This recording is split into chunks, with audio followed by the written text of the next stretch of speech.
늦은 밤 병실의 형광등이 희미하게 깜빡였다. 민석은 침대에 누운 채 숨을 고르고 있었다. 며칠째 심장이 제대로 뛰지 않았다. 그는 몇 달 전부터 피로와 두통을 참아가며 회사를 지켜왔다. 하지만 결국 병원은 냉정하게 뇌졸중 전조 증상이라는 진단을 내렸다.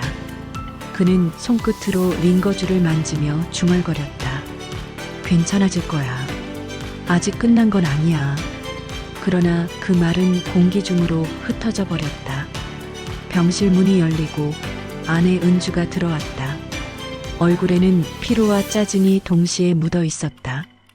회사에서 또 전화 왔어요. 채권자들이 돈을 언제 줄 거냐고. 그녀의 목소리는 힘이 없었지만 말끝에는 날이 서 있었다. 민석은 고개를 돌리지 못한 채 낮은 목소리로 대답했다. 조금만 기다려달라고 해요. 이번 주에 정리될 거예요. 은주는 말없이 가방을 정리했다. 그리고 덧붙였다. 당신은 늘 이번 주라고 말하잖아요. 그녀는 짧게 한숨을 내쉬고 병실을 나갔다. 문이 닫히는 소리가 병실을 가득 메웠다. 며칠 뒤 회사 앞에는 기자들이 몰려 있었다. 대표님, 투자금 횡령 의혹 사실입니까? 민석은 휠체어를 탄 채 직원에게 부축되어 건물 안으로 들어갔다. 사무실 유리창 너머로 그는 긴급 뉴스라는 자막을 보았다. 화면에는 대표 이민석, 부도 위기라는 문장이 붉게 깜빡이고 있었다. 그는 곧바로 공동 창업자 현우에게 전화를 걸었다. 지금 상황이 뭐예요? 투자금은 어떻게 된 겁니까? 전화기 너머에서 들려온 목소리는 냉담했다. 그 돈 내가 처리했어. 당신은 병원이나 잘 있어. 통화음이 끊기자 민석은 손에 쥔 휴대폰을 떨어뜨렸다. 그날 오후 은주는 병원비와 대출 서류를 한 손에 들고 다시 병실로 찾아왔다. 더 이상은 못 버텨요. 당신 회사는 끝났어요. 민석은 힘겹게 몸을 일으켰지만 입에서는 아무 말도 나오지 않았다. 은주 제발 조금만. 이제 우리에겐 조금도 남은 게 없어요. 그녀의 손끝이 떨렸다. 그 눈빛에는 슬픔보다 체념이 더 많았다. 그날 밤 은주는 침대 옆 탁자 위에 이혼 서류 한 장을 남겼다. 그리고 조용히 병실 문을 닫고 나갔다. 민석은 어둠 속에서 그 종이를 바라보다 천천히 오른손으로 가슴을 눌렀다. 숨이 막히는 듯한 통증이 몰려왔다. 그는 입술을 깨물며 스스로를 다독였다. 다음 날 병원비가 미납되어 간호사들이 병실 문을 두드렸다. 환자분, 퇴원 절차 진행해야 합니다. 민석은 대답하지 않았다. 대신 몸을 일으켜 창밖을 바라봤다. 비가 내리고 있었다. 어제보다 더 차가운 비였다. 며칠 후 병원 앞 거리에서 민석은 낡은 코트를 입은 채 천천히 걸었다. 휴대폰은 꺼져 있었고 연락할 사람도 없었다. 그는 손가락을 움켜쥐며 중얼거렸다. 끝난 게 아니야. 다시 시작해야 해. 도심을 벗어나자 불빛이 사라지고 비냄새와 차가운 바람만이 남았다. 그는 지하도로 내려가 벽에 기대어 앉았다. 몸은 축축하고 눈은 무겁게 감겼다. 그의 마지막 기억은 희미한 가로등빛 속 젖은 아스팔트 위에 떨어진 서류 봉투였다. 그 안에는 이혼 신고서 접수 예정이라는 글씨가 선명하게 적혀 있었다. 그날 밤 민석은 작은 다리 아래에서 잠이 들었다. 모든 것을 잃은 그 순간 그는 스스로에게 마지막 약속을 했다. 다시 일어서겠다. 누구의 도움도 없이. 비는 멈추지 않았다. 그러나 그의 눈빛은 조금씩 뜨겁게 타오르고 있었다.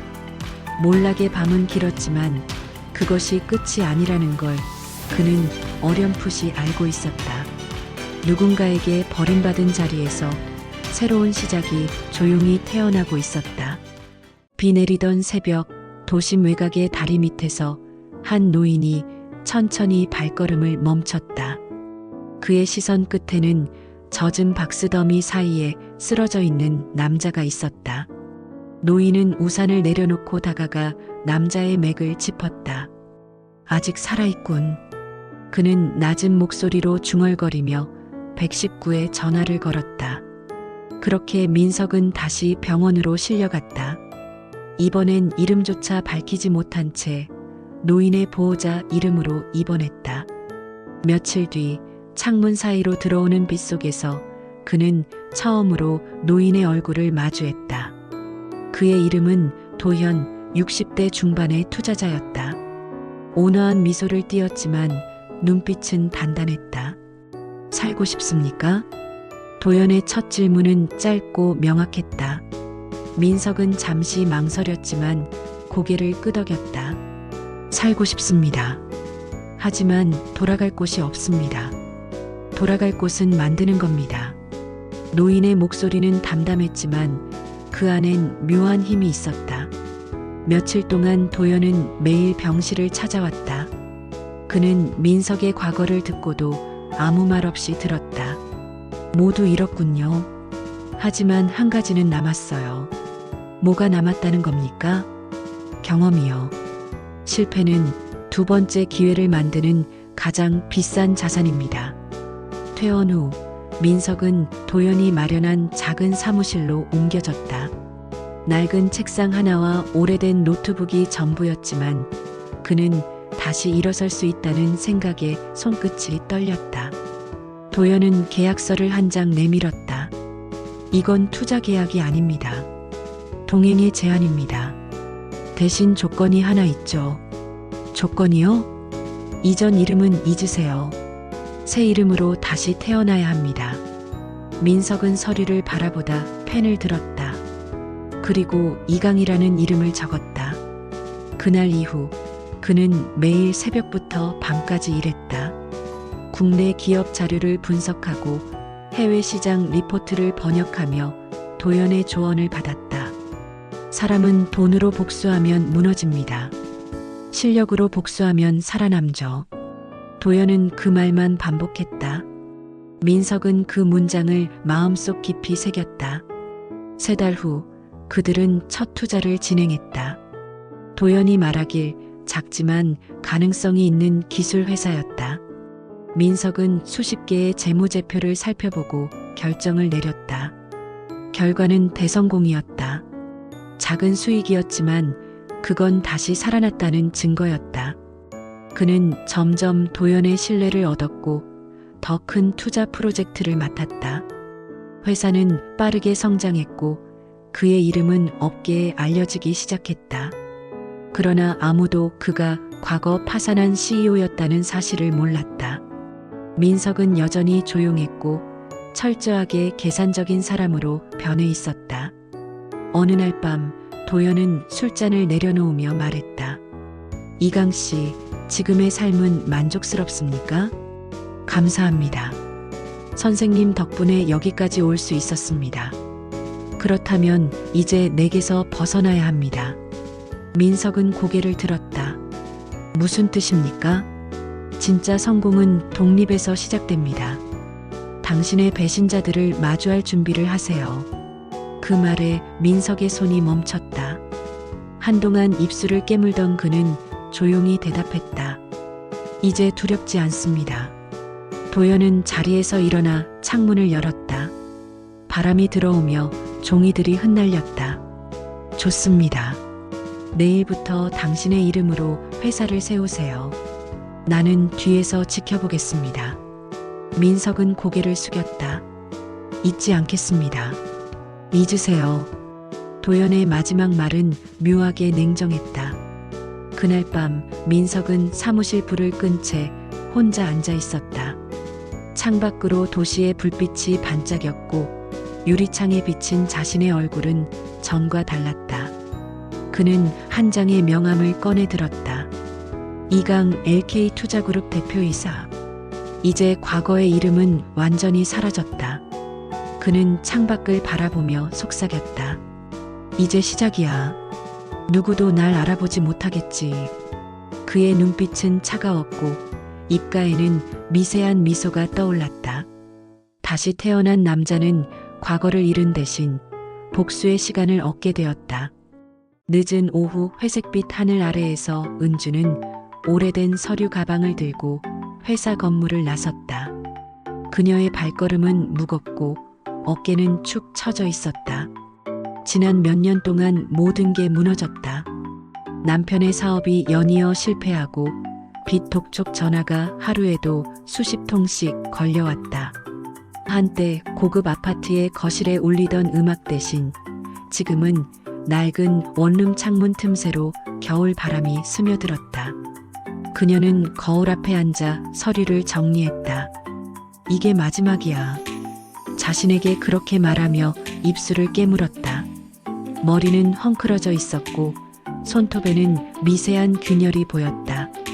그녀의 손끝은 서류 가방을 쥘 때마다 떨렸다. 며칠 후 은주는 한 대형 투자기업의 공모 소식을 듣게 되었다. 이강그룹 최근 몇 년 사이 급속히 성장한 대기업이었다. 그 이름은 낯설었지만 설명회장에는 수백 명의 지원자가 몰려 있었다. 그녀는 마지막 희망이라 생각하고 지원서를 제출했다. 이번만은 놓치지 말자. 그녀의 눈빛은 절박했고 손에는 땀이 배어 있었다. 며칠 뒤 프레젠테이션 현장, 대형 스크린이 켜지고 참석자들의 웅성거림이 이어졌다. 은주는 조심스럽게 무대 위로 걸어나갔다. 빛을 받은 순간 그녀의 심장이 빠르게 뛰었다. 그녀는 차분하게 제안서를 꺼내들고 발표를 시작했다. 현재 중소기업들이 직면한 가장 큰 문제는 자금 순환입니다. 저는 이를 해결할 수 있는 실질적인 구조를 제시하려 합니다. 그녀의 목소리는 단단했지만 그 끝에는 불안이 묻어 있었다. 청중의 시선이 무겁게 느껴졌다. 그러나 그녀는 끝까지 흔들리지 않았다. 그 순간 회의실 뒷문이 조용히 열렸다. 한 남자가 걸어 들어왔다. 그의 걸음은 느렸고 주변 공기가 달라지는 듯했다. 그는 검은 정장을 입고 있었으며 눈빛은 냉정했다. 은주는 그를 본 순간 숨을 멈췄다. 눈앞의 사람, 그 얼굴을 잊을 리 없었다.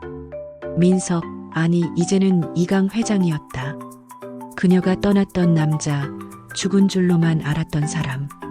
그가 지금 이 자리에 있었다. 은주는 손에 든 리모컨을 떨어뜨릴 뻔했다. 목소리가 잠시 흔들렸지만 억지로 웃음을 지었다. 이상으로 발표를 마치겠습니다. 그녀는 고개를 숙였지만 시선은 그의 눈빛에서 벗어나지 못했다. 민석은 자리에 앉아 아무 말도 하지 않았다.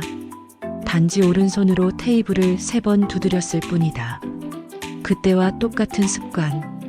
은주는 그 소리를 듣자 심장이 내려앉았다. 회의가 끝나자 그는 자리에서 일어났다. 직원들이 일제히 인사했지만 그는 아무런 반응도 보이지 않았다. 은주는 문 쪽으로 향하려다 그의 비서와 마주쳤다. 이강 회장님께서 잠시 뵙자고 하십니다. 회의실 한쪽 커튼이 드리워진 작은 응접실.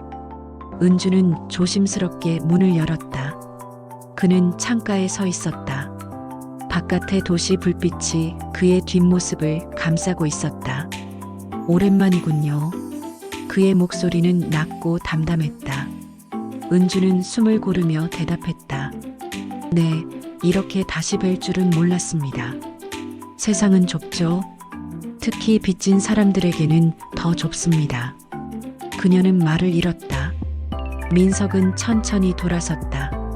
그의 얼굴에는 감정이 없었다. 당신의 제안은 거절하겠습니다. 그의 말은 짧았고 단호했다. 이유를 물어도 될까요? 신뢰가 없는 사람에게 돈을 맡길 순 없으니까요. 그녀는 숨을 삼켰다. 입술이 떨렸지만 아무 말도 할 수 없었다. 그는 더 이상 말하지 않고 창문 밖을 바라봤다. 그녀는 조용히 문을 닫고 나왔다. 복도를 걸으며 그녀의 발소리가 길게 울렸다. 눈앞이 흐릿해졌지만 눈물은 나오지 않았다. 한때 그를 버리고 떠난 선택이 떠올랐다. 그때는 살기 위해서였다. 하지만 지금 그 선택이 모든 것을 앗아갔다. 지우는 복도를 지나며 은주를 바라봤다. 저분이 그분이군요. 그녀의 눈빛에는 묘한 감정이 스쳤다. 한편 회의실로 돌아온 민석은 아무 말 없이 서류를 정리했다. 비서는 물었다. 회장님, 방금 그 제안서 검토는 안 하시겠습니까? 그는 짧게 대답했다. 필요 없습니다. 대신 그녀의 회사를 조사하세요. 비서는 고개를 숙이고 나갔다. 민석은 손끝으로 탁자를 천천히 두드렸다. 비 내리던 밤 자신을 버리고 떠났던 사람의 얼굴이 머릿속에 스쳤다. 그는 천천히 눈을 감았다. 그리고 아주 조용히 자신에게 말했다. 이건 우연이 아니야. 이제 시작이지. 회의실 방, 창문 너머로는 서울의 불빛이 번지고 있었다. 그 불빛 속에는 재회의 그림자가 길게 드리워져 있었다. 로비의 대리석 바닥은 빛을 고르게 반사했습니다.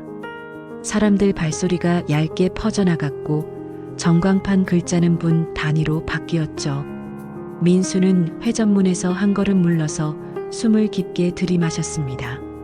손바닥에 땀이 배어나와 주먹을 쥐었다 폈다 했습니다. 여기까지 오기까지 그는 밤을 거의 새웠습니다. 잠을 못 잔 눈밑이 푸르스름했지만 시선은 곧게 서 있었습니다. 그는 자신에게 말하듯 마음속으로 숫자를 셌습니다.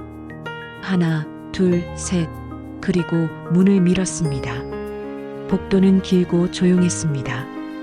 벽마다 커다란 액자가 걸려 있었고 금속 프레임은 날이 선 칼날처럼 차가워 보였습니다. 액자 속 사진들은 이 회사가 지나온 영광의 역사였죠. 민수는 사진 속 웃는 얼굴들을 보며 잠시 걸음을 늦췄습니다. 낯선 이름과 숫자, 낯선 언어들이 칠판처럼 머리 위를 스쳐갔습니다. 그의 발소리는 종종 걸음이 아니라 의도적인 보폭으로 바뀌었습니다. 더 이상 피해 다니지 않겠다는 결심이 그의 발목을 단단히 잡고 있었기 때문입니다. 안내 데스크 앞에서 그는 방문증을 받았습니다. 목에 걸린 얇은 플라스틱 카드가 가볍게 흔들렸습니다. 사진 속 그의 얼굴은 침착해 보였지만 실제의 그는 심장이 좀 더 빠르게 뛰고 있었죠. 경호 요원이 무표정한 얼굴로 엘리베이터 버튼을 눌러주었습니다. 버튼에 둥근 불빛이 켜지자 민수의 시선이 그 작은 불빛 속으로 잠깐 빨려 들어갔습니다. 올라가는 동안 그는 손등에 난 옅은 흉터를 무심코 쓸어내렸습니다. 그 흉터는 오래전 공장에서 난 상처였습니다. 그때 그는 하루하루 버티는 것이 전부였고 누군가는 그런 그를 버렸습니다. 엘리베이터 숫자가 51층에서 멈췄습니다. 문이 열리자 두꺼운 카펫의 감촉이 신발 밑창으로 전해졌습니다. 복도 공기는 미묘하게 달았습니다. 약한 향이 섞인 공기청정제 냄새가 깨끗하게 정리된 서류 더미와 비슷한 인상을 주었습니다. 비서실 앞에서 그는 자신의 이름을 말했습니다. 비서는 그를 위아래로 훑어본 뒤 정중하게 고개를 숙였습니다. 한쪽 유리벽 너머로 회의실이 보였고 커다란 테이블 위에는 샴페인 잔이 몇 개 놓여 있었습니다. 빛이 잔의 얇은 곡면을 타고 흘렀습니다. 오래 기다렸습니까? 문 안쪽에서 낮고 또렷한 목소리가 먼저 나왔습니다. 민수는 그 목소리를 잊은 적이 없었습니다. 서진이었습니다. 그는 몸을 돌려 그녀를 마주했습니다. 오랜만이네요. 민수의 목소리는 건조했지만 떨리지는 않았습니다. 오랜만이에요, 민수 씨. 서진은 한 발 앞으로 나왔습니다. 구두굽이 카펫을 눌렀고 그 움직임은 물결 없이 매끄러웠습니다. 그녀의 얼굴은 얇게 웃고 있었지만 눈빛은 조용히 계산하고 있었습니다. 민수는 그 눈을 직시했습니다. 한때 밤새 붙잡고 울던 얼굴이었고 한때 그를 등 돌리고 떠나던 얼굴이었습니다. 회의실로 들어가자 자동 블라인드가 내려오며 바깥 풍경이 선명한 그림에서 회색의 천으로 바뀌었습니다. 서진은 자리 하나를 가리켰습니다. 민수는 의자 등을 한번 쓸어내리고 앉았습니다. 자리를 잡는 그의 움직임에는 오래된 습관이 묻어 있었습니다. 낡은 공장 의자에 앉을 때처럼 등을 의자 중앙에 정확히 붙이고 허리를 세웠습니다. 그는 자신을 떠받치는 것이 등받이가 아니라 자기의 등줄기라는 것을 알고 있었죠. 차 마실래요? 서진이 물었습니다. 물로 주세요. 그는 짧게 대답했습니다. 유리잔에 물이 반쯤 채워졌습니다. 민수는 잔의 표면에 묻은 작은 물방울들을 가만히 바라봤습니다. 방울은 중력에 끌려 느리게 흘러내렸습니다. 그 속도가 이상하게 마음을 진정시켰습니다. 그는 잔을 들어 한 모금 마셨습니다. 식도에서 위까지 내려가는 선이 뜨겁지도 차갑지도 않게 정리되는 느낌이었습니다. 당신 여기까지 어떻게 들어왔는지 궁금하죠? 서진이 먼저 화제를 꺼냈습니다. 목소리는 편안했지만 문장 끝이 보이지 않는 선처럼 길게 이어졌습니다. 궁금한 건 하나뿐이에요. 민수는 잔을 내려놓았습니다. 왜 그날이었는지요? 그날 서진이 떠나던 날이었습니다.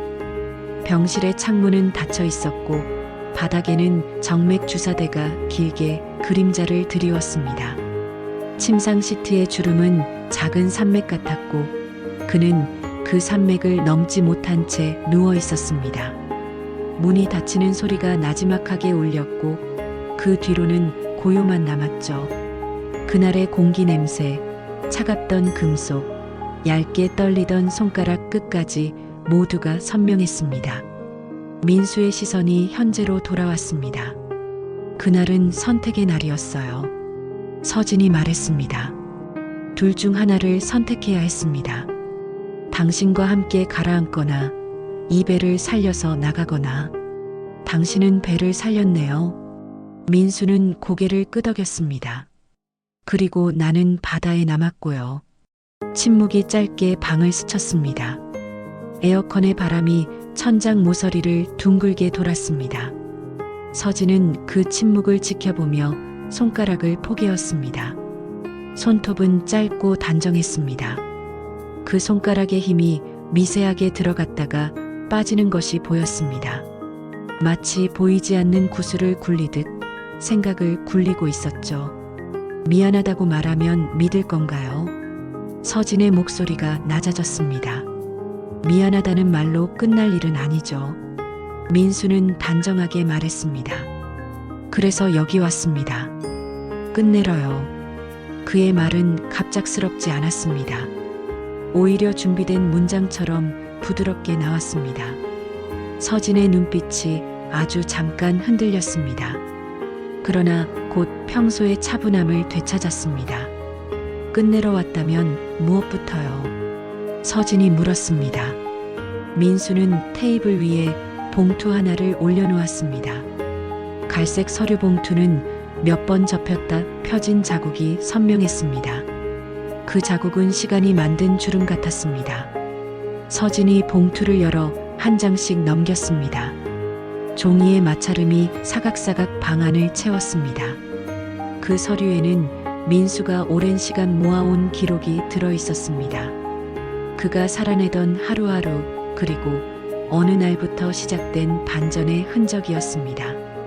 공장 동료들의 증언, 거래처의 문자, 세무자료, 작은 투자 계좌의 내역까지 모두가 묶여 있었습니다. 그는 바닥을 딛고 일어나는 동안 아무도 모르게 몸을 낮추고 길을 만들었습니다.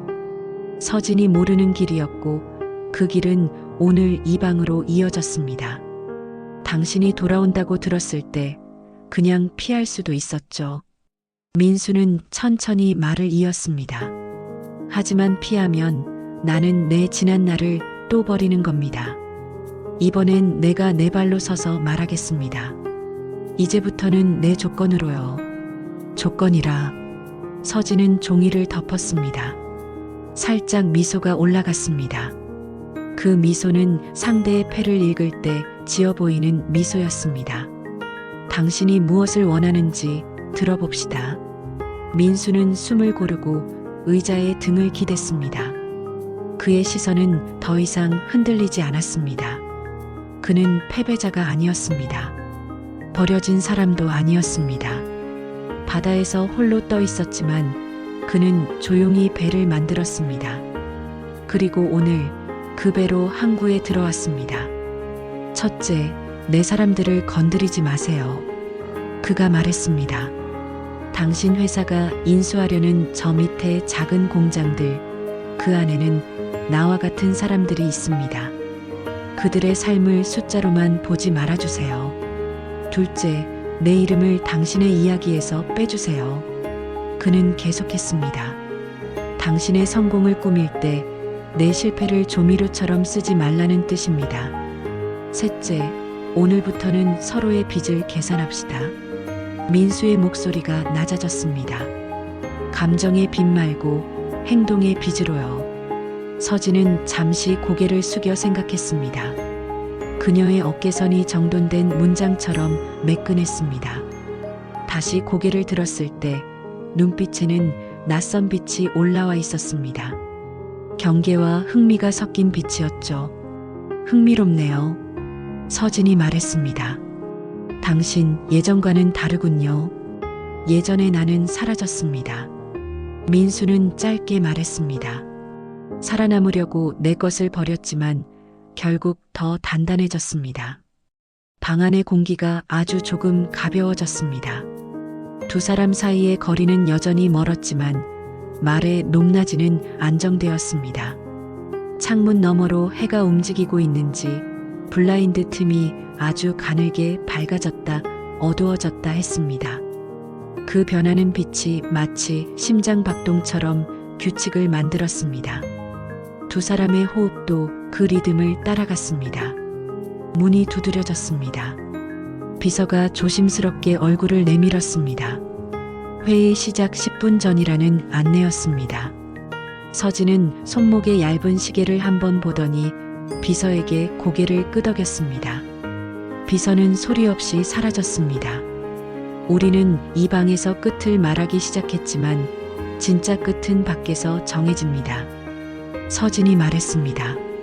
당신의 조건 검토하겠습니다. 대신 당신도 내 질문에 답을 줘요. 당신이 원하는 다음은 어디로 가나요?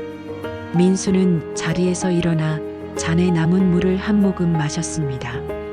그는 잠시 창가로 걸어가 블라인드 가장자리의 끈을 손끝으로 만져보았습니다. 천의 결이 고르게 이어져 있었습니다. 그는 천천히 돌아서서 그녀를 바라봤습니다. 다음은 내 삶을 내가 고르는 곳입니다. 그가 말했습니다. 당신과 싸우든 손을 잡든 선택은 내가 하겠습니다. 말이 끝나자 또 한 번 침묵이 흘렀습니다. 이번 침묵은 무겁기보다는 정리된 느낌이었습니다. 서진은 고개를 끄덕였습니다. 그녀도 자리에서 일어났습니다. 두 사람은 테이블을 사이에 두고 서 있었습니다. 거리는 그대로였지만 경계선은 이전과 달라져 있었습니다. 보이지 않는 선이 두 사람 발끝 아래에서 조용히 이동했습니다. 회의는 가야겠군요. 서진이 마지막으로 말했습니다. 그럼 여기까지. 민수는 고개를 숙였습니다. 문이 열리고 두 사람은 서로 다른 방향으로 걸었습니다. 복도는 다시 조용해졌고 카펫은 그들의 발자국을 흡수했습니다. 민수는 엘리베이터 앞에서 잠깐 멈춰섰습니다. 버튼을 누르려다 손을 걷어들였습니다. 잠시 눈을 감고 어깨를 쭉 펴 올렸습니다. 등줄기가 다시 곧게 섰습니다. 그는 버튼을 눌렀습니다. 둥근 불빛이 켜졌고 작은 원 안에서 새로운 시작이 반짝였습니다. 엘리베이터 문이 닫히는 동안 그는 자신이 더 이상 과거의 그림자에 서 있지 않다는 것을 확실히 알았습니다. 이제 그의 발밑에는 자신이 만든 바닥이 펼쳐져 있었습니다. 문이 부드럽게 닫혔습니다. 낮고 안정된 기계음이 이어졌습니다. 그 소리는 마치 앞으로 나아가도 좋다는 신호 같았습니다. 민수는 고개를 들었습니다. 눈빛은 더 단단해져 있었습니다. 그 단단함은 조용했지만 흔들리지 않았습니다. 그는 다음 층으로 그리고 다음 날로 내려가고 있었습니다. 새벽의 서울은 희미한 안개에 덮여 있었습니다. 민석은 사무실 천장을 올려다보며 한참 동안 아무 말도 하지 않았습니다. 테이블 위에는 계약서, 더미와 인수자료, 그리고 아직 열어보지 않은 봉투 하나가 놓여 있었죠. 그 봉투는 지훈이 두고 간 것이었습니다. 작은 글씨로 은주 관련 반드시 직접 확인 요망이라고 적혀 있었습니다. 민석은 손끝으로 봉투 가장자리를 쓸었습니다. 그의 눈가에는 피로가 짙게 깔려 있었지만 마음속에는 묘한 불안이 파도처럼 밀려왔습니다. 그는 서류를 꺼내 한 장씩 넘겼습니다. 페이지마다 날짜와 거래 내역이 꼼꼼히 기록되어 있었죠. 그 안에는 그가 몰락하던 시절의 회계 보고서가 있었습니다. 하지만 눈에 익은 도장의 이름이 그의 시선을 멈추게 했습니다. 도연그룹 해외 계좌 이체 승인. 그 문장 하나가 오래된 상처를 찢었습니다. 민석의 숨이 가늘게 멎었습니다. 그는 서류를 내려놓고 창문 쪽으로 걸어갔습니다. 유리창 밖으로 서울의 불빛이 희미하게 번져 있었죠. 그 불빛은 차갑고 질서정연하게 깜빡였습니다. 그는 손을 창문에 올려놓았습니다. 유리의 냉기가 손바닥으로 전해졌습니다. 이게 무슨 뜻이지? 그가 낮게 중얼거렸습니다. 그 목소리는 자신에게 묻는 질문이었고 동시에 세상을 향한 항변이었습니다. 문이 두드려졌습니다. 지훈이 조심스럽게 문을 열었습니다. 그녀의 얼굴에는 긴장과 죄책감이 뒤섞여 있었습니다. 대표님, 은주 씨가 찾아왔습니다. 그녀를 돌려보내요.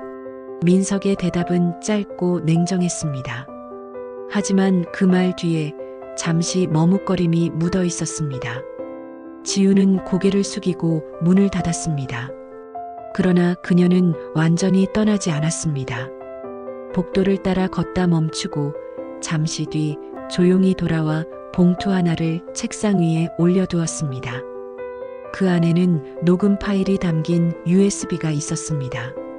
녹음기에서 들려오는 목소리는 낯익었지만 섬뜩했습니다. 은주 씨, 민석은 이미 끝났어. 우리가 처리했지. 그 자금 도연 회장 쪽으로 빼돌리면 아무도 모를 거야. 현우의 목소리였습니다. 민석은 한동안 소리를 내지 않았습니다. 숨조차 잊은 사람처럼 그대로 굳어 있었습니다. 시간이 멈춘 듯한 침묵 끝에 그는 USB를 꺼냈습니다. 눈빛은 불안에서 분노로, 분노에서 공허로 변했습니다. 그럼 나는 그때부터 이용당한 거였나? 그가 의자에 주저앉으며 중얼거렸습니다. 의자의 금속 프레임이 미세하게 삐걱거렸습니다. 그때 문이 다시 열렸습니다. 은주가 들어왔습니다. 그녀의 얼굴은 초췌했지만 눈빛은 단단했습니다. 당신에게 보여줄 게 있어요. 그녀가 말했습니다. 테이블 위에 한 뭉치의 서류를 올려놓았습니다. 현우가 도연에게 보낸 계약 기록이에요. 당신 회사의 몰락은 그들의 계획이었어요. 민석은 한 장을 집어들었습니다. 서명란에는 익숙한 필체가 있었죠. 그는 종이를 쥔 손을 떨었습니다. 그럼 당신이 떠난 이유도 당신을 지키려던 거였어요. 은주의 목소리는 낮았지만 흔들리지 않았습니다. 그때 채권자들이 협박했어요. 당신을 살리려면 내가 떠나야 한다고. 나는 그 말을 믿었죠. 민석은 눈을 감았습니다. 이해와 분노, 후회가 동시에 밀려왔습니다. 그는 자리에서 일어나 천천히 그녀에게 다가갔습니다. 지금 그 말을 믿으라는 건가요? 믿지 않아도 돼요. 다만 진실은 알아야 하잖아요. 은주는 서류를 가리켰습니다. 당신이 복수하려는 대상이 사실은 당신을 만든 사람입니다. 민석은 숨을 내쉬었습니다. 그 숨에는 무게가 있었고 그 무게는 지난 세월의 모든 괴로움을 품고 있었습니다. 그는 서류를 정리해 다시 봉투에 넣었습니다. 그리고 잠시 눈을 들어 은주를 바라봤습니다. 돌아와도 상처는 남아요. 하지만 이제 그 상처가 누구 때문인지는 알겠네요. 그가 창문 쪽으로 걸어갔습니다. 밖에서는 비가 내리기 시작했습니다. 유리창을 타고 흐르는 빗방울이 마치 눈물처럼 줄지어 떨어졌습니다. 그는 손가락으로 빗방울을 따라가듯 창문을 쓸었습니다. 그의 표정은 차분했지만 마음속에서는 복수의 불이 꺼져가고 있었습니다. 지훈, 민석이 부르자 문 밖에서 그녀가 들어왔습니다. 이 거래들 전부 추적해요. 도연 회장의 계좌까지. 지훈은 놀란 눈으로 그를 바라봤습니다. 복수를 계속하실 건가요? 민석은 고개를 저었습니다. 아니요. 이제 진짜 원인을 찾을 겁니다. 그의 목소리는 이전과 달랐습니다. 냉철했지만 어딘가 부드러웠습니다. 지우는 조용히 고개를 끄덕였습니다. 그녀의 눈빛에는 안도와 결의가 함께 떠올랐습니다. 은주는 잠시 그들을 바라보다가 말없이 고개를 숙였습니다. 그녀의 손끝이 살짝 떨렸습니다. 이제 당신을 믿어도 되겠죠? 민석은 짧게 대답했습니다. 이번엔 내가 증명하겠습니다. 그날 밤 민석은 사무실 불을 끄지 않았습니다. 모든 서류를 모아 하나씩 읽고 표시를 하고 또 정리했습니다. 도연의 이름이 적힌 문서마다 빨간 펜으로 선이 그어졌습니다. 그 선은 복수가 아닌 진실을 향한 길이었습니다. 창문 밖 빗소리가 점점 거세졌습니다. 그는 마지막 문서를 덮고 의자에 기대 앉았습니다. 눈을 감은 그의 입술이 아주 작게 움직였습니다. 은주 미안합니다. 바깥에서 번개가 쳤습니다. 순간 사무실 전체가 하얗게 빛났습니다. 그 빛 속에서 민석의 얼굴은 결심으로 굳어 있었습니다. 그는 더 이상 과거의 그림자 속 사람이 아니었습니다. 이제 그는 진실을 향해 나아가고 있었습니다. 도연의 본사는 도시 외곽의 산기슭에 자리 잡고 있었습니다. 철문으로 둘러싸인 넓은 부지는 빗물에 젖어 있었고 경비원들의 무전기 소리가 차갑게 울렸습니다. 검은 SUV가 천천히 들어섰습니다. 민석이 앞좌석에서 내렸습니다. 그의 눈빛은 고요했지만 그 안에는 단단한 결심이 숨겨져 있었습니다. 뒤따라 내린 은주는 우산을 펼치며 주위를 살폈습니다. 지우는 손에 들린 노트북 가방을 꽉 쥐고 있었습니다. 그들은 별말 없이 철문을 지나 건물 안으로 들어섰습니다. 로비에는 고가의 조각상과 유리 벽면이 번쩍였지만 공기에는 불길한 긴장감이 깔려 있었죠. 엘리베이터 문이 닫히자 지우는 노트북을 열었습니다. 보안망은 외부에서 완전히 차단돼 있어요. 내부에서 직접 접근해야 합니다. 그럼 안으로 들어가서 끝내죠. 민석이 짧게 대답했습니다. 그의 목소리는 낮고 단단했습니다. 엘리베이터가 꼭대기층에 멈추자 문이 열렸습니다. 커다란 유리문 너머로 도연이 서 있었습니다. 그는 어두운 양복을 입고 창밖으로 뻗은 도시 불빛을 바라보고 있었습니다. 그의 등 뒤에는 묘한 여유가 묻어 있었습니다. 왔군. 그가 돌아보며 웃었습니다. 드디어 내가 이곳까지 오리라 생각했다. 민석은 그 앞에 섰습니다. 모든 걸 당신이 꾸민 거였죠. 그렇지. 내 회사를 무너뜨리고 내 이름을 지웠다. 그래야 새 인형을 만들 수 있었으니까. 도연의 미소는 서늘했습니다. 나는 너를 버린 게 아니라 새로 만든 거다. 이강이라는 이름, 그건 내 손끝에서 태어났지. 은주는 그 말을 듣고 숨을 삼켰습니다. 지우는 노트북을 켜며 손가락을 빠르게 움직였습니다. 화면에는 서버 접속창이 떴습니다. 지금 이곳 시스템을 열고 있어요. 회장님, 조금만 시간을 주세요. 시간은 우리가 만드는 거예요. 민석이 말했습니다. 그의 시선은 도연에게 고정돼 있었습니다. 도연은 천천히 걸어와 민석 앞에 섰습니다. 이제 내가 나에게 반항한다고 생각하나? 내가 가진 모든 건 내가 준 거야. 돈도 회사도 이름도. 민석은 고개를 들었습니다. 그럼 이제 돌려드리죠. 당신이 만든 이 이름, 이 부, 이 복수 전부. 그는 손에 쥐고 있던 서류 가방을 열었습니다. 안에는 계약서와 비자금 증거 서류가 들어 있었습니다. 이게 당신의 제국을 무너뜨릴 겁니다. 그가 말하자 도연은 천천히 웃었습니다. 서류 몇 장으로 내 제국이 무너질 것 같나? 그렇죠. 진실은 불보다 빠르게 번지니까요. 은주는 스마트폰을 꺼내 녹음을 시작했습니다. 이 대화 모두 증거가 될 겁니다. 아직도 감정으로 움직이는군. 도연은 그녀를 쳐다보며 비웃었습니다. 넌 여전히 민석의 약점이야. 그 점이 나에겐 참 고마웠지. 그 말에 민석의 손이 움찔했습니다. 그는 한 발 앞으로 나아갔습니다. 그녀를 건드리지 마세요. 늦었지.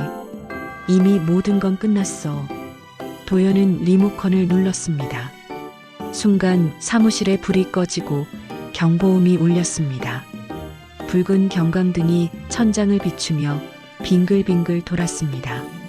지훈의 화면에 보안 차단이라는 문구가 떴습니다. 막혔어요. 지훈이 외쳤습니다. 민석은 도연의 뒤로 달려가 노트북을 연결했습니다. 내가 직접 합니다. 그의 손끝이 빠르게 움직였습니다. 도연은 그 모습을 보며 느릿하게 걸었습니다. 이래서 너를 선택한 거야. 버려도 다시 일어서니까. 당신은 사람을 만든 게 아닙니다. 괴물을 만든 거죠. 민석이 대답했습니다. 하지만 그 괴물은 이제 당신에게 돌아왔습니다. 그의 손끝에서 암호가 해제되며 대형 스크린이 켜졌습니다. 그 화면에는 도연의 비자금 계좌와 뇌물거래 내역이 떠올랐습니다. 언론사 서버로 자동 전송이 시작됐습니다. 도연의 얼굴에서 처음으로 당황한 기색이 스쳤습니다. 지금 멈춰. 도연이 소리쳤습니다. 멈출 수 없습니다. 진실은 멈추지 않죠. 민석은 차분히 대답했습니다.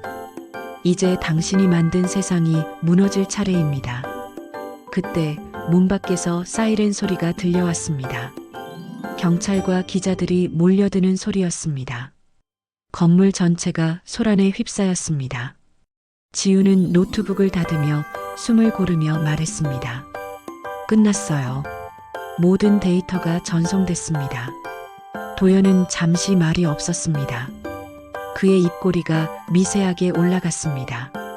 그래, 잘했다. 하지만 넌 나와 다르지 않다. 복수로 살아온 인간은 결국 나처럼 된다. 그가 한 발 앞으로 나왔습니다. 너도 괴물이야, 민석. 민석은 그 말을 들으며 눈을 감았습니다. 그리고 천천히 고개를 들었습니다. 아니요. 나는 오늘 처음으로 사람답게 섰습니다. 도연의 손이 떨렸습니다.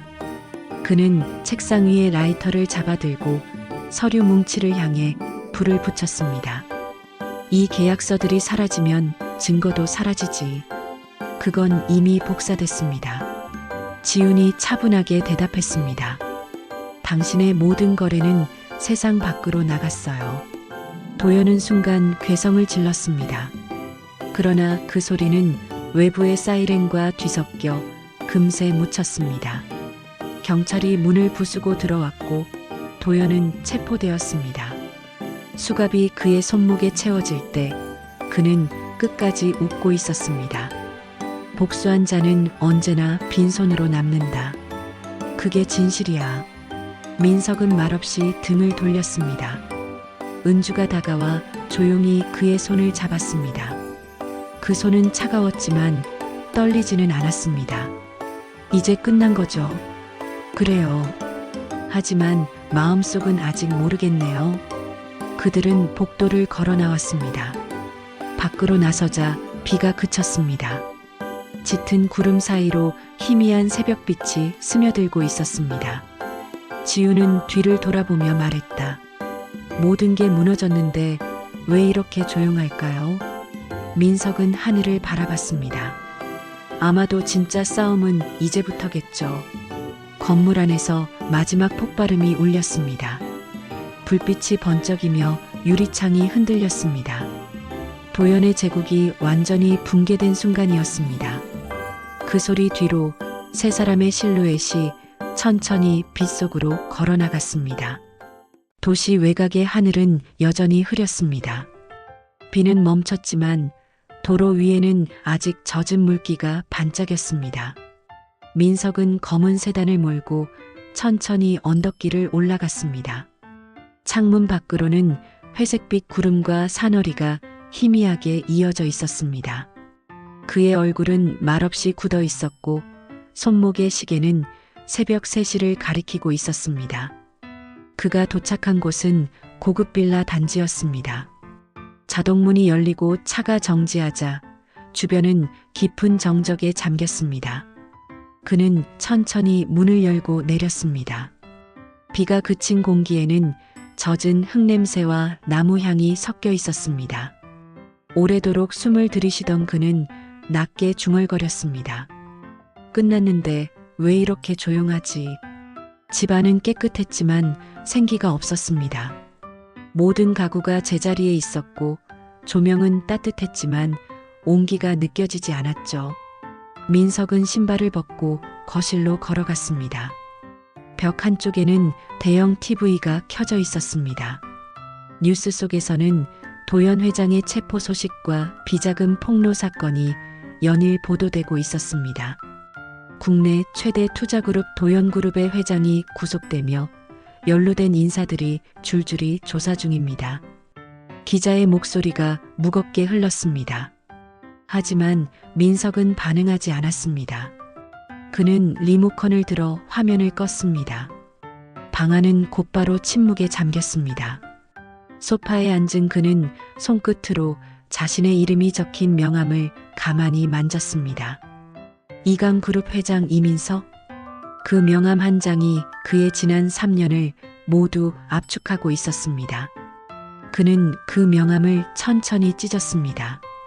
조각난 종이가 무릎 위에 흩어졌습니다. 이제 남은 게 뭐지? 그가 속삭이듯 말했습니다.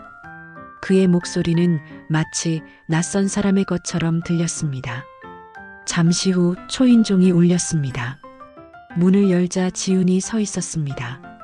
그녀의 얼굴은 피곤했지만 따뜻한 미소가 있었습니다. 대표님, 괜찮으세요? 민석은 짧게 고개를 끄덕였습니다. 괜찮아요. 다만 조금 조용해서요. 지우는 거실로 들어와 종이봉투를 꺼냈습니다. 회사 정리 서류예요. 그리고 그 사람, 은주 씨가 전화라던 편지도요. 그녀는 봉투를 테이블 위에 올려두고 조용히 서 있었습니다. 민석은 고개를 들었습니다. 은주 씨는 잘 있습니까? 네, 봉사활동 시작하셨어요. 아이들 돌보는 일 하신대요. 그 사람은 늘 그렇게 살아왔죠. 상처를 품고도 누군가를 돌보면서. 민석은 편지를 집어들었습니다. 봉투를 뜯는 그의 손끝이 약간 떨렸습니다. 안에는 짧은 문장이 적힌 종이 한 장이 들어 있었습니다. 당신의 복수가 끝났다면 이젠 당신의 삶을 찾길 바랍니다. 글씨는 단정했지만 그 안에는 깊은 체념이 담겨 있었습니다. 그는 천천히 편지를 접어 무릎 위에 올려두었습니다. 지훈 씨, 네, 고마웠어요. 당신이 아니었으면 여기까지 오지도 못했을 겁니다. 대표님, 그녀는 잠시 말을 잇지 못했습니다. 저는 이제 회사를 떠나려 합니다. 저도 제 삶을 찾아야겠어요. 민석은 미소를 지었습니다. 잘했어요. 그렇게 해야죠. 나도 이제 내려놓을 겁니다. 지우는 고개를 숙이고 인사를 한 뒤 조용히 나갔습니다. 문이 닫히자 민석은 다시 혼자가 되었습니다. 창문 너머로 하늘이 밝아오고 있었습니다. 동쪽 구름 사이로 붉은 새벽빛이 비쳤습니다. 그는 유리창 앞에 서서 그 빛을 바라봤습니다. 그 빛은 차갑지만 깨끗했습니다. 그는 서랍을 열어 한 장의 사진을 꺼냈습니다. 사진 속에는 웃고 있는 은주와 그의 젊은 시절 모습이 담겨 있었습니다. 공장 시절, 서로에게 의지하며 살아가던 시절의 사진이었습니다. 그의 손끝이 사진 위를 천천히 따라갔습니다. 그때로는 돌아갈 수 없죠. 하지만 그 마음만은 남아있네요. 그는 책상 위에 쌓여있던 문서 더미를 정리하기 시작했습니다. 사회환원재단 설립 계획서. 표지 위에는 붉은 도장이 찍혀 있었습니다. 그 도장은 이제 그의 복수가 아닌 새로운 시작을 의미했습니다. 그는 서명란에 자신의 이름을 또박또박 적었습니다. 이민석? 그는 마지막 글자를 찍고 펜을 내려놓았습니다. 그리고 조용히 중얼거렸습니다. 이제부터는 나를 위한 싸움이 아니라 사람을 위한 시간이겠죠. 그의 시선이 창문 밖으로 향했습니다. 햇빛이 유리창에 닿으며 빗무리가 생겼습니다. 그 빛이 그의 얼굴에 닿았을 때 표정이 조금 누그러졌습니다. 그는 리모컨을 들어 TV를 다시 켰습니다. 뉴스 대신 예전 영상 파일 하나를 재생했습니다. 화면 속에는 젊은 시절의 민석과 은주가 함께 웃고 있었습니다. 작은 공장 안에서 서로에게 커피를 건네며 대화하는 장면이었습니다. 민석은 화면을 바라보다가 천천히 눈을 감았습니다. 그 미소는 그리움과 안도가 섞인 표정이었습니다. 그는 책상 서랍에서 또 하나의 봉투를 꺼냈습니다. 겉면에는 은주에게라고 적혀 있었습니다. 그는 봉투를 열지 않았습니다. 이미 내용은 알고 있었기 때문입니다. 당신이 없었다면 나는 사람이 아니었을 겁니다. 그 문장은 오래전부터 그의 마음에 새겨져 있던 말이었습니다. 그는 편지를 가만히 책상 위에 올려두고 의자에 앉았습니다. 바람이 창문 사이로 스며들어 커튼을 흔들었습니다. 그 바람 소리가 마치 누군가의 숨결처럼 들렸습니다. 민석은 조용히 눈을 감았습니다. 그의 어깨 위로 새벽빛이 완전히 내려앉았습니다. 그는 더 이상 싸우지 않았습니다. 그는 더 이상 복수하지 않았습니다. 그는 이제 단지 살아 있었습니다. 그리고 그것만으로 충분했습니다. 햇살이 부드럽게 내려앉은 봄날 아침이었습니다. 도심을 벗어난 교회의 언덕 위에는 새로 지어진 고아원 건물이 서 있었습니다. 건물 정면에는 은빛 현판이 햇빛을 받아 반짝였습니다. 그 위에는 4글자가 새겨져 있었습니다. 은주재단 어린이의 집. 정문 앞에는 화사한 꽃다발과 풍선들이 걸려 있었고 마당에는 초대된 손님들과 기자들이 모여 있었습니다. 아이들은 깨끗한 교복을 입고 분주히 뛰어다니며 웃음을 터뜨렸습니다. 잔잔한 음악이 흘렀고 스피커에서는 사회자의 맑은 목소리가 울렸습니다. 이제 막개원식을 시작하겠습니다. 오늘은 특별한 분의 유산으로 만들어진 공간입니다. 사람들의 시선이 무대 쪽으로 향했습니다. 그곳에는 단정한 옷차림의 한 여인이 서 있었습니다. 은주였습니다. 그녀의 얼굴은 예전보다 한결 부드러워져 있었고 눈가에는 세월의 흔적이 고요히 자리하고 있었습니다. 그녀는 천천히 무대 중앙으로 걸어나갔습니다. 마이크 앞에 선 그녀는 주변의 환호 속에서도 잠시 눈을 감았습니다. 바람이 살짝 불며 그녀의 머리카락이 흔들렸습니다. 안녕하세요, 은주입니다. 그녀는 미소 지으며 인사했습니다. 이곳은 한 사람의 마음에서 시작됐습니다. 그 마음은 고통에서 비롯됐지만 결국 사랑으로 끝났습니다. 그녀의 목소리는 떨림 없이 고요했습니다. 사람들은 숨을 죽이고 들었습니다. 그녀는 시선을 들어 하늘을 바라봤습니다. 푸른 하늘 위로 흰 구름이 천천히 흘러가고 있었습니다. 그때 무대 뒤 대형 스크린이 켜졌습니다. 사회자의 안내에 따라 영상이 재생되기 시작했습니다. 조용한 피아노 음악이 흐르고 화면에는 한 남자의 얼굴이 나타났습니다. 민석이었습니다. 그는 환하게 웃고 있었습니다. 예전처럼 딱딱하지 않은 진심이 묻어나는 웃음이었습니다. 영상 속에서 그는 편안한 목소리로 말했습니다. 사람은 복수가 아닌 사랑으로 완성됩니다. 짧은 문장이었지만 그 말은 잔잔하게 사람들의 마음속으로 스며들었습니다. 아이들이 그 말을 따라 중얼거렸습니다. 사랑으로 완성됩니다. 은주는 화면을 바라보며 눈을 감았습니다. 그녀의 손끝이 미세하게 떨렸습니다. 눈가가 붉어졌지만 눈물은 흘러내리지 않았습니다. 그녀는 조용히 속삭였습니다. 당신, 이제 편히 쉬세요. 행사가 이어졌습니다. 아이들이 무대 위로 올라와 노래를 부르기 시작했습니다. 작은 목소리들이 모여 따뜻한 합창이 되었고 그 노래는 공기 중을 부드럽게 채웠습니다. 사랑으로 살아가요. 오늘도 함께해요. 은주는 의자에 앉아 그 노래를 들었습니다. 노래가 끝날 즈음 그녀는 천천히 하늘을 올려다봤습니다. 하늘은 맑았고 햇살은 부드럽게 내려앉았습니다. 그 빛 속에서 그녀의 얼굴은 평온했습니다. 그녀는 눈을 감았습니다. 머릿속에는 민석의 목소리가 조용히 울렸습니다. 그대의 용서가 나를 사람으로 만들었습니다. 행사가 끝나고 사람들은 하나둘 자리를 떠났습니다. 마당에는 아이들의 웃음소리만이 남았습니다. 그 웃음은 희미하지만 확실히 세상을 밝히는 소리였습니다. 은주는 건물 뒤편의 작은 정원으로 걸어갔습니다. 그곳에는 이민석 기념 벤치가 놓여 있었습니다. 벤치 등받이에는 짧은 문구가 새겨져 있었습니다. 사람은 사랑으로 완성된다. 그녀는 벤치에 앉아 손끝으로 그 글자를 천천히 쓸어내렸습니다. 그 순간 바람이 불어왔고 나무 잎사귀들이 부드럽게 흔들렸습니다. 그녀는 고개를 들어 하늘을 바라봤습니다.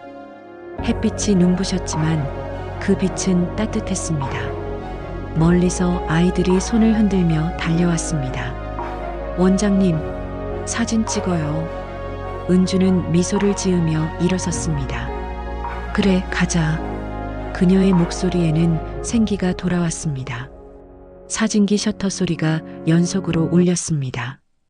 그 순간 한 줄기 햇살이 그녀의 어깨 위로 내려앉았습니다.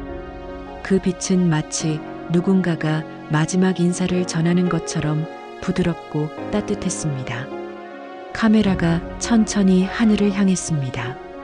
푸른 하늘 위 흰 구름이 느릿하게 흘러갔습니다. 그리고 그 위로 은은한 음악이 울렸습니다. 마지막 내레이션이 천천히 이어졌습니다. 그의 복수는 끝났고 그녀의 용서는 시작되었다.